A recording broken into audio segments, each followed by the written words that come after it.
এর আগে যে ব্রিফিং এর বিষয়ে বলতে থাকি। এটাও এখন মামলা প্রক্রিয়াধীন রয়েছে। মামলা হলেই আমরা জানতে পারবো। সাধারণত কোনো ঘটনায় যিনি ভিকটিম থাকেন, ভিকটিমের যদি নিকটাত্মীয় বা পরিবারে কেউ থাকেন, সেক্ষেত্রে ভিকটিম বাদী, তারা বাদী হয়ে মামলা করতে পারেন। আর যদি সেক্ষেত্রে তারা যদি বাদী না হন, অবশ্যই পুলিশ বাদী হয়ে মামলা করবে।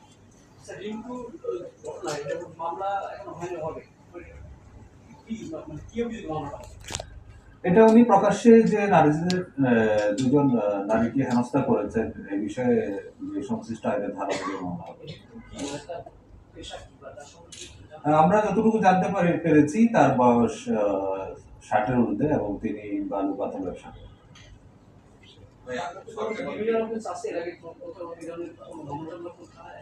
এটা আমরা তদন্তকালীন সময় আমরা যাচাই বাছাই করে দেব তার পূর্বের কোনো অপরাধের ইতিহাস রয়েছে।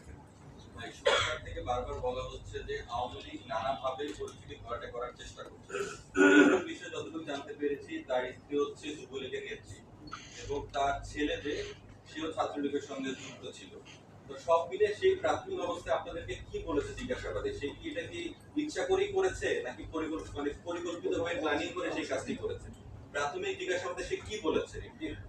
এটা আসলে যেহেতু ঘটনাটি এখনো তদন্তাধীন রয়েছে, আমরা এই সংক্রান্ত বিস্তারিত জিজ্ঞাসাবাদ করব এবং এর বাইরে যদি কোনো রাজনৈতিক বা এরকম অন্য কিছু বিষয় থাকে সেটা অবশ্যই তদন্তে চলে আসবে। শ্যামলী ঘটনা যেটা ঘটেছে আপনারা, এটা গত 29শে আগস্টের ঘটনা। 29শে আগস্ট আমরা একটা ভিডিও ভাইরাল হতে দেখেছি এবং সেই ভিডিওটা দেখেছি একটা লাঠি হাতে কয়েকজন নারীকে ধাওয়া করছেন এবং কয়েকটা জায়গায় তাদেরকে বেধড়কভাবে পিটাচ্ছেন, যেটা খুবই দৃষ্টিকটু এবং আমাদের যে নারীদের চলাফেরার স্বাধীনতার প্রতি একটা মানে খুব আমরা মনে করি যেটা কোনোভাবেই এটা করা উচিত হয়নি। তো এই ক্ষেত্রে এই বিষয়গুলো আমরা আমাদের নজরে আসার পরে আমরা দেখেছি এরকম যারাই যে নারীদের প্রতি সহিংসতা সৃষ্টি করার চেষ্টা করবেন না কেন তাদেরকে অবশ্যই আদালতে আসতে হবে।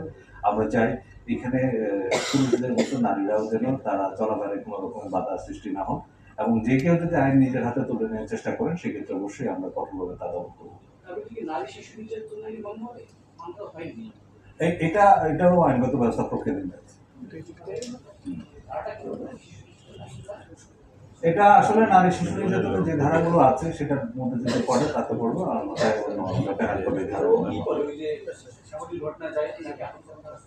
আর তার পিসিপিআর যাচাই বাছাই চলছে।